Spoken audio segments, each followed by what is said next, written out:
Good morning. Welcome to this year's border safety event. I want to thank you for making this a priority. We're honored by your presence and thankful for your continued support. I think as most are aware, the Border Patrol has significantly reduced the number of illegal entries to historic lows. Specifically here in Yuma, for example, last month in Yuma Sector, we made 186 arrests with 160 tracked illegal entries. Contrast that with May of 2022, where we had over 3,000 arrests in one single month.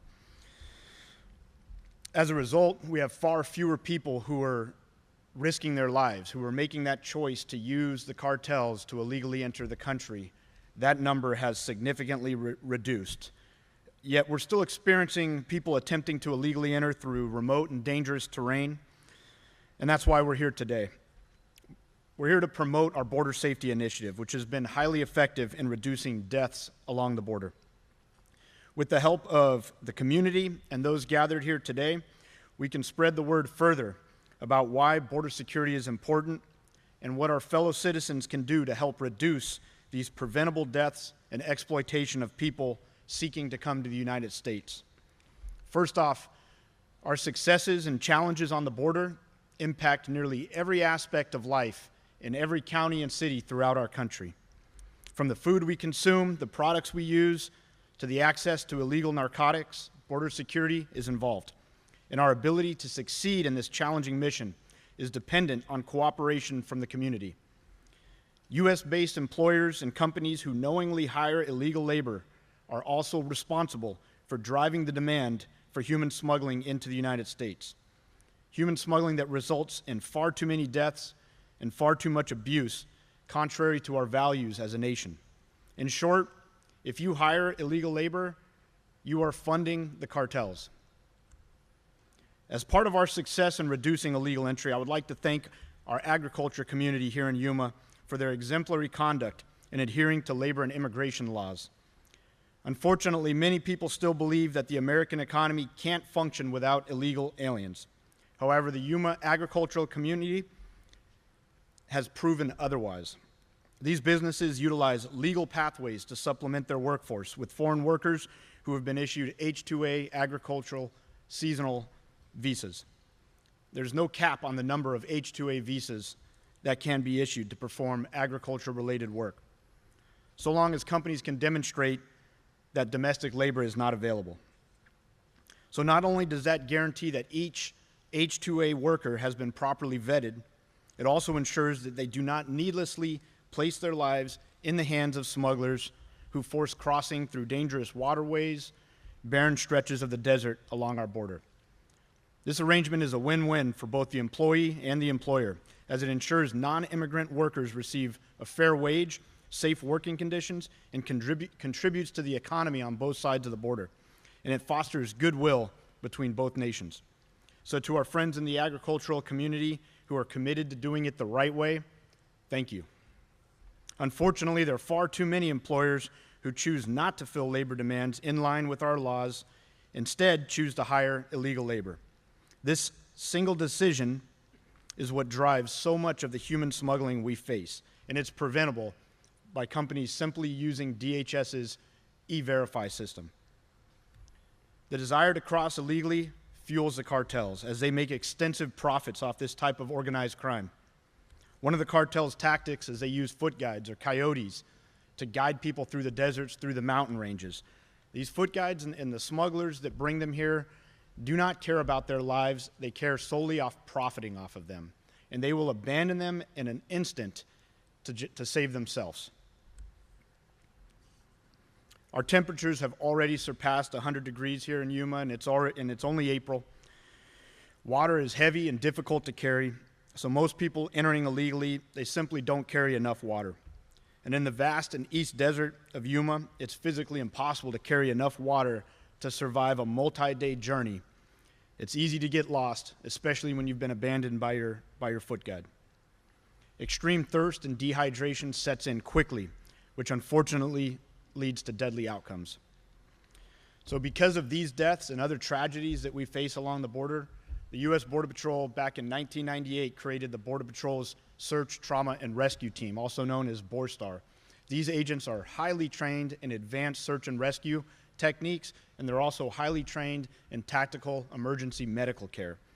They've been involved in countless numbers of rescues over the years since their creation, and they continue to deploy in the areas where we are most likely to see rescue events so that they are prepared to respond and aid people who get lost. In 2017, we instituted the Missing Migrant Program. This is a technology-based intervention program that improves the chance of survival for those lost in the desert. We use a proactive approach like gatherings we have today to talk about the dangers of crossing the border and to dispel the lies of the cartel who promise safety and secure passage to people trying to come to the United States only to leave them in despair. And as a result, we've been very successful in reducing the number of rescues and deaths that have happened along our border. So the message is clear that for anyone who wants to come to the United States, do not use the criminal organizations to come here. If you do, you're risking your lives, as proven by the countless numbers of deaths and tragedies that have happened in the past. And if you do make that decision, we are going to apprehend you, and thanks to the support from the U.S. Attorney's Office, we can also assure you that you will be prosecuted for the crime of illegal entry into the United States. Our sector has 124 rescue signs throughout the desert area that shows the coordinates of their location and instructions on how to call 911 for assistance. We also have 24 rescue beacons, much like the one we have here today on display.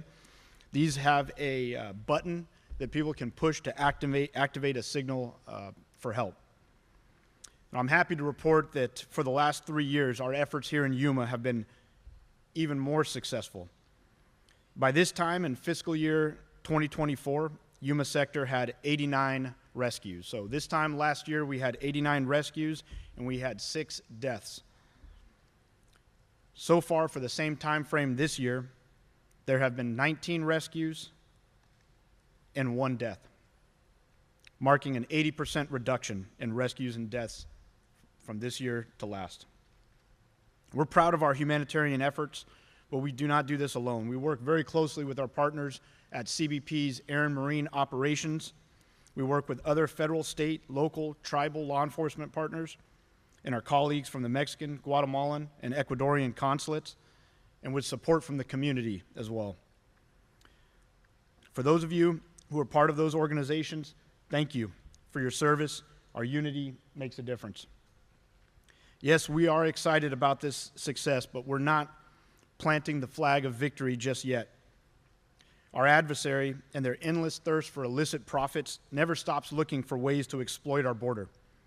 Our adversary is always changing, but the mission of the United States Border Patrol remains the same. We protect the safety and security of every community throughout the nation, and we commit to living a life of honor first. Can you repeat it?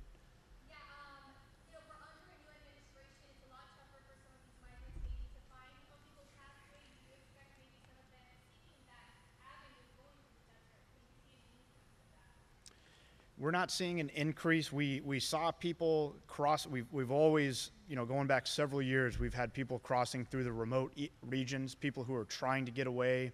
Sometimes these are people with criminal records who have no legal mechanism to come to the United States as well. So we continue to see that more and more. The people who previously were coming here for economic reasons, we believe the message is out that this is not the way to cross, because we've seen such a drastic reduction in the number of people crossing for those reasons. There are multiple visas out there for different types of labor in the United States. Doesn't mean that everyone's going to be eligible for those visas, but they do exist. And so with the absence of a particular visa that someone is looking for, the message is clear. It's still not worth your life to be smuggled in by the criminal organizations. It's not worth losing your life or being subjected to exploitation to come to the United States. Last month you said you had about 186 arrests.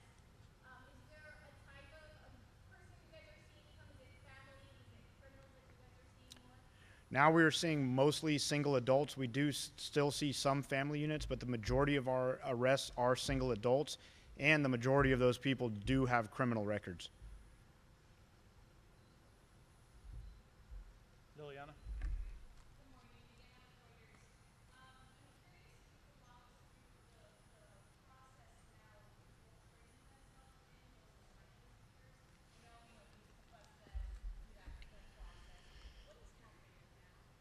We're seeing very few people, if any at all, who are turning themselves in, who are simply making an illegal entry and surrendering to Border Patrol, and there's one primary reason for that. We are no longer releasing people after arresting them into the United States before the adjudication of their immigration hearing.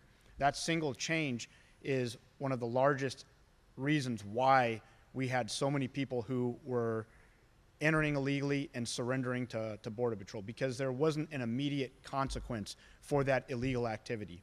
It should come as no surprise to anyone that if you enter the United States at a place other than a port of entry, right, if you climb a fence, if you go through the desert, if you're brought to a remote part of the border in a semi-truck or in a remote stretches of Mexico to get to the border, and when you step over a fence or around a fence to come to the United States, it should not come as a surprise to anyone that that is against the law. It is illegal, and it's punishable by up to a year in prison and a $5,000 fine for the crime of illegal entry into the United States, right? And then so separate from the criminal act is the administrative immigration hearing portion.